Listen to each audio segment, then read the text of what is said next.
लोकसभा निवडणुकीसाठी महाराष्ट्रात मतदानाचा शेवटचा टप्पा पार पडला। मुंबई ठाण्यासह राज्यातील 13 मतदारसंघात हे पार पडलेले आहे। मुंबईत काही ठिकाणी संथ गतीने मतदान बघायला मिळालं तर काही ठिकाणी ईव्हीएम बंद पडल्याच्या तक्रारी आलेल्या आहेत। यावरून उद्धव ठाकरे यांनी निवडणूक आयोगाच्या कार्यपद्धतीवरती प्रश्न उपस्थित केलेत। तसंच त्यांनी भाजपला सुद्धा लक्ष्य केलेलं आहे। मुंबईत मतदानाला इतका विलंब का झाला बघूया या संदर्भातील हा स्पेशल रिपोर्ट।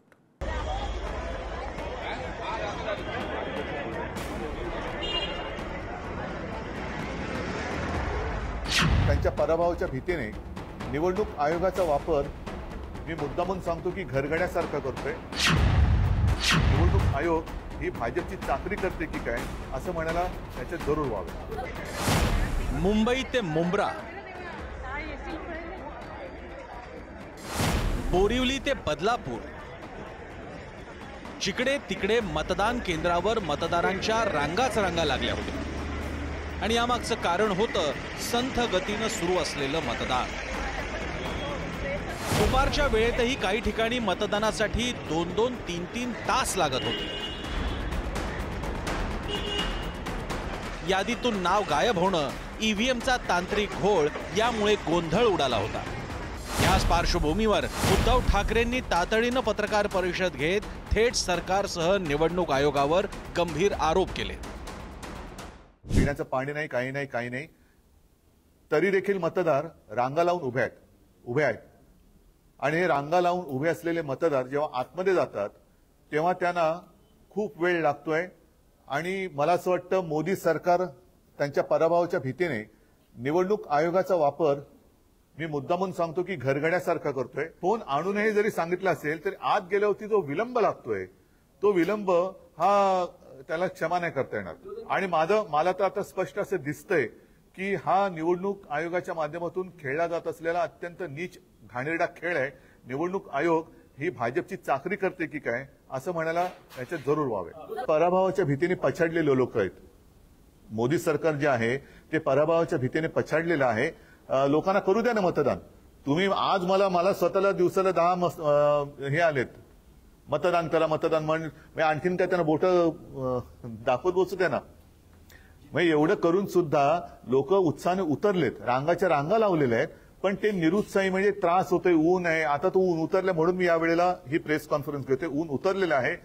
सकाळी जे कंटाळून गेलेले असतील त्यांनी परत जाऊन मतदान केंद्रामध्ये उभं राहावं। शेवटचा मतदार मतदान करत नाही तोपर्यंत निवडणूक मतदानाची थांबवू शकत नाही। पहाटे 5 वाजले तरी चालतील। या निवडणूक आयुक्तांच्या प्रतिनिधींना ज्यांनी त्यांचे आदेश पाळतायत त्यांना पहाटे 6 वाजले 7 वाजले तरी घरी सोडू नका। तुमचा मतदानाचा अधिकार बजवा। मुंबईत संथ गतीनं होणाऱ्या मतदानाची गृहमंत्री देवेंद्र फडणवीस यांनी देखील दखल घेतली। निवडणूक आयोगाला विनंती करत तोडगा काढण्याची त्यांनी मागणी केली। तर उद्धव ठाकरेंनी केलेल्या आरोपांना उत्तर देत पलटवार देखील केला।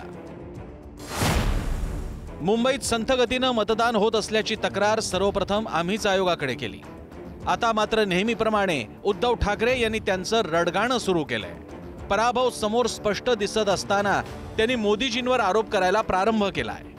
4 जून नंतरच्या स्थितीला सामोरं जाण्याची पार्श्वभूमी ते आताच तयार करतायत। शिवाय निवडणूक प्रक्रियेतील अधिकाऱ्यांना धमक्याही दिल्या जात आहेत।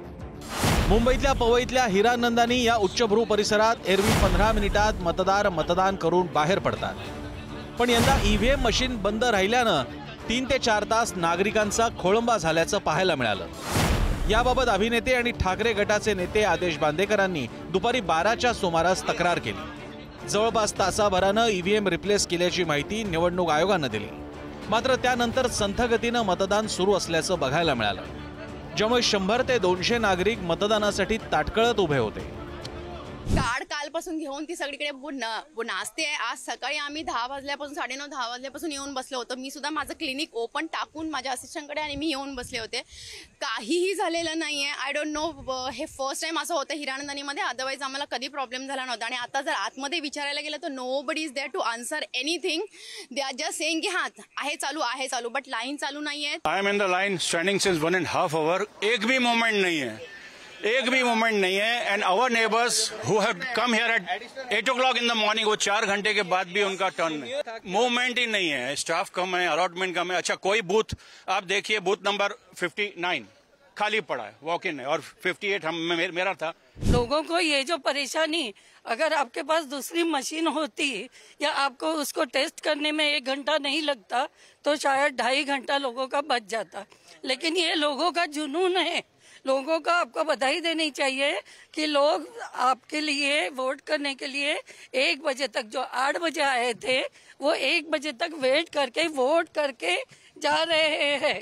मला असं वाटतं की इथे सगळे या ठिकाणी अत्यंत चिडलेली परिस्थितीमध्ये लोक आतमध्ये आहेत आणि कधीपर्यंत मतदान होणार काहीच सांगता येत नाही। संपूर्ण कुटुंबासह प्रत्येक जण इथे आलेले असताना ही अशी परिस्थिती ही अत्यंत धक्कादायक आहे। मशीन बंद पडतात आणि त्याच्यावरती 1.5 ते 2 तास कुठलीही कार्यवाही होत नाही।